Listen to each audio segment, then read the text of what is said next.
Well, meantime, the mayor of the volatile Afghan city of Kandahar has been assassinated after a suicide bomber detonated explosives hidden in his turban.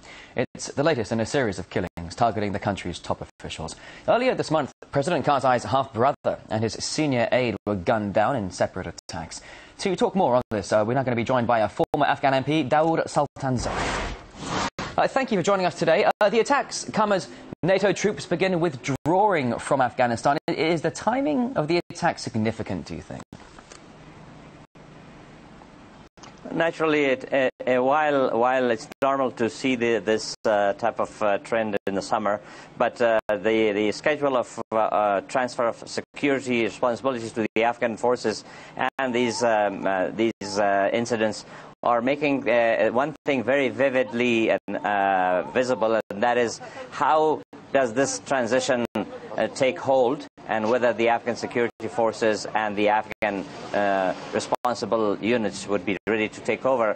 This is a very, very different war, and I don't think we can define a definitive line from which one can define success. But nevertheless, the timing is very, very important. Well, as you say, the timing is very important here, but perhaps do you think NATO should reconsider pulling out with obvious violence on the rise?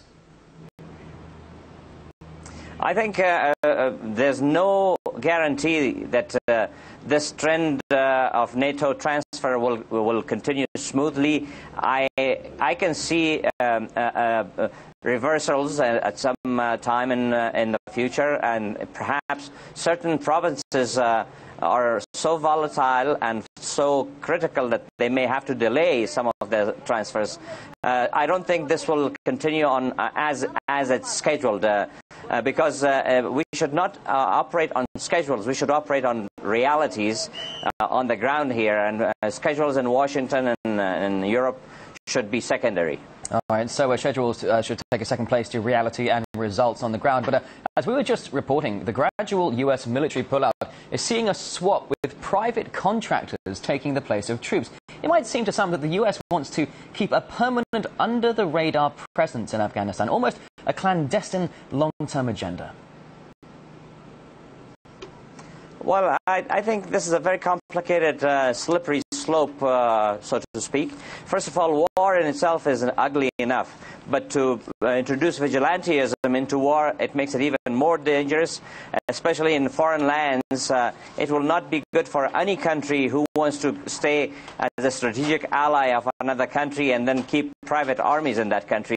I don't think this will bode well or have a good impact on the Afghan impression when you talk about strategic alliance with the United States. I think it should be an alliance based on regular, accountable presence of our allies' troops in our country, not vigilantes and under the ground and under the radar contractors. It's interesting how you say that what might be the Afghan impression with these private contractors, because allegations that these mercenaries abused human rights and killed local people in Iraq and Afghanistan, these accusations have been around for years.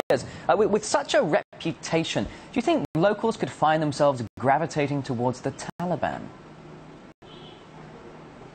Well, one of the problems that we've had in the past 10 years, it hasn't been the strength of the Taliban that has gravitated the equation towards them, but it has been the weakness and the ill-fated decision-making process, both in Afghanistan and elsewhere regarding Afghanistan. So I think it's very important that we are very careful and measured with what we do, because the civilian population is ignored both by war and by civilian reconstruction, and that's what counts.